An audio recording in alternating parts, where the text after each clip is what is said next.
volver a las raíces, en realidad, volver a retomar costumbres, volver a la tierra, volver a plantar, volver a creer en el origen, porque estamos demasiado desvirtuados, estamos demasiado alejados de la naturaleza, de nuestro origen, de nuestras raíces.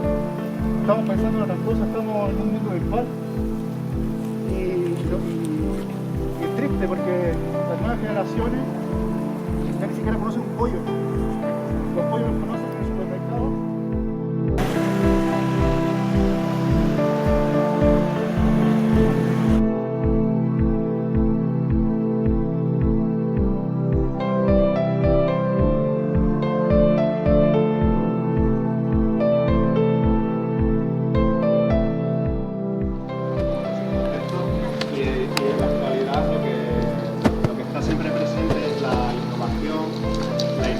Y la apertura hacia nuevas vías de lenguaje a través de la pintura.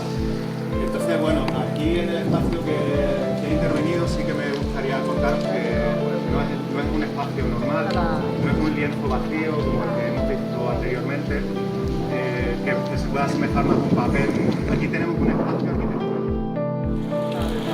Está trabajando en conceptos de ideas para desarrollar.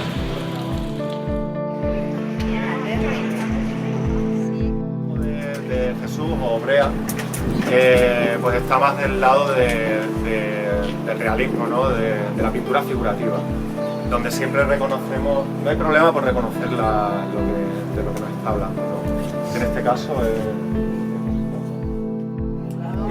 Jesús es de Plasencia, es un artista que trabaja tanto en el arte urbano como en el grabado. De hecho, en grabado tiene varios premios a nivel nacional y no poco importante. Este es el trasfondo de todo el trabajo. Es primero la relación que tenemos nosotros con la naturaleza silvestre.